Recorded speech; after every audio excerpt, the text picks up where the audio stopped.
بات یہ ہے، یا پھر ایک نفسیاتی مسئلہ ہے۔ یہود کا مسئلہ یہ تھا کہ ہم اہل حق ہیں، اور ہمارا گروہ، ہماری قوم، ہمارے علماء، ہمارے پیر صاحبان، احبار، یہ اہل حق ہیں۔ جو ہمارے گروہ میں آ گیا وہ حق میں سے، اور جو ہمارے گروہ سے باہر ہے وہ حق سے باہر ہے۔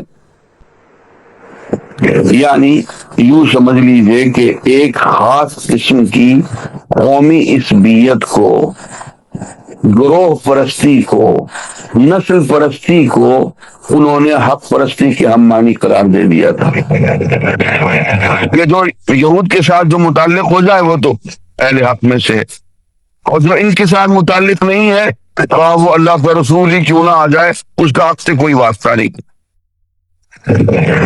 عزیزان گرامی، برا نہ منائیے گا، فرقہ واریت کی بنیاد بھی یہی ہوا کرتی کہ ہمارے حضرت صاحب کے ساتھ جو متعلق ہے وہ تو حق پر ہے، اور جس نے ہمارے حضرت صاحب سے ذرا سا اختلاف کر لیا وہ سیدھا جہنمی ہے، اس کی ساری خدمات جو ہیں وہ ناکارہ ہیں۔ یہ ایک گروہیت ہوتی، گروہ پرستی ہوتی ہے، اور یہی فرقہ واریت کی بنیاد ہوتی۔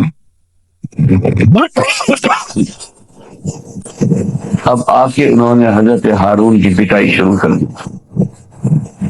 غصے میں آ کے، آدمی جلالی تھے، حضرت ہارون اپنے بھائی کو انہوں نے، حالانکہ وہ بھی اللہ کے نبی تھے، مارنا شروع کر دیا۔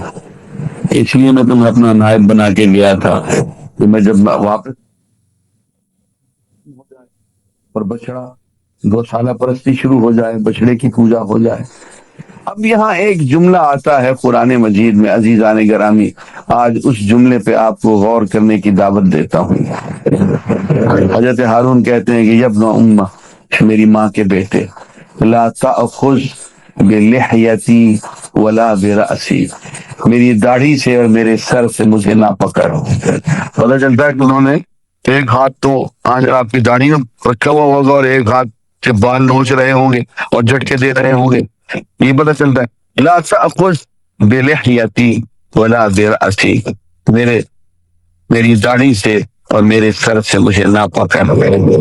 انی خشی، میں اس بات سے ڈر گیا تھا، ان تقول، یہ تو ہی مجھے کہے گا، فرقت بین بنی اسرائیل، یہ تو نے بنی اسرائیل کو فرقہ فرقہ بنا دیا۔ ولم ترقب قولی، اور میرے قول کا انتظار نہیں کیا۔ عزیزان گرامی، اس آیت پہ ذرا غور کریں۔ اللہ کا ایک نبی اپنی قوم کو دیکھتا ہے، اپنے بھائی کی قوم کو دیکھتا ہے کہ وہ گوشالہ پرستی کر رہے ہیں، کھلا شرک کر رہے ہیں، بچڑے کی پوجا کر رہے ہیں، وہ ان کو روکتا ہے، وہ ان کو سمجھاتا ہے، لیکن ان کو امت سے خارج نہیں کرتا، ان کے خلاف تشدد نہیں کرتا، ان کے خلاف فتوے بازی نہیں کرتا، صرف بات سمجھا کے خاموش ہو جاتا۔ اس لیے کہتا ہے یہ خشی تو ان تقول فرقت بین بنی، میں اس بات سے ڈر گیا تھا کہ تو ہی مجھے کل آ کے کہے گا کہ بنی اسرائیل کو تو نے ٹکڑے ٹکڑے کر دیا، بنی اسرائیل کو تو نے فرقہ فرقہ بنا دیا۔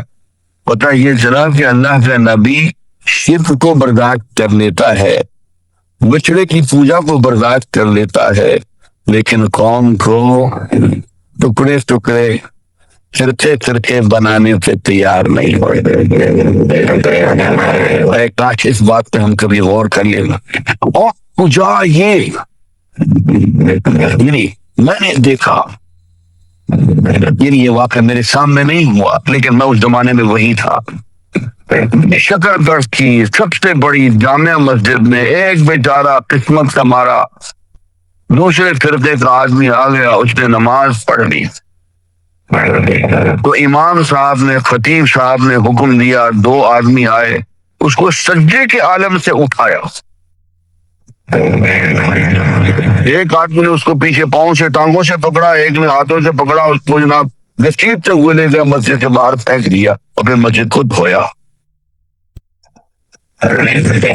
اللہ کے بندو، کہ اگر مسجد نبوی میں نجران کے عیسائی آ جاتے ہیں اور اللہ کے رسول صلی اللہ علیہ وسلم ان کو مسجد میں ہی ٹھہرنے کا حکم دے، اور پھر وہ کہتے ہیں کہ یا رسول اللہ ہم اپنے طریقے سے اپنے مذہب کے مطابق عبادت کرنے، اور اللہ کے رسول ان کو، عیسائیوں کو، مسجد نبوی میں ان کے عیسائی مذہب کے مطابق عبادت کرنے کی اجازت دے دیتے ہیں، تو تمہیں کچھ تو شرم آنی چاہیے۔ بالکل ہی ڈھیٹ اور بے شرم ہو گئے، اور مسجدوں پہ نام لکھے ہوئے ہیں فرقوں کے، اور اب تو اعلانات ہوتے ہیں کہ اس فرقے کے علاوہ کوئی اور تکلیف نہ فرمائے۔ ایک سینئر ڈاکٹر کے یہاں میں پرسوں گیا، خواجہ صادق حسین صاحب پیشاب پڑھنے کے، مجھے ڈاکٹر یہ مسجد، کہنے لگے اس مسجد میں میرا داخلہ ممنوع۔ میں نے کہا کیوں؟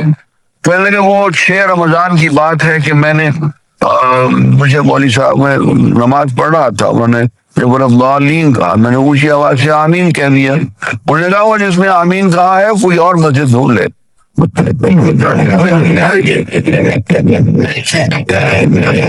وہ جس نے اونچی آواز سے آمین کہا ہے وہ کوئی اور مسجد ڈھونڈ لے۔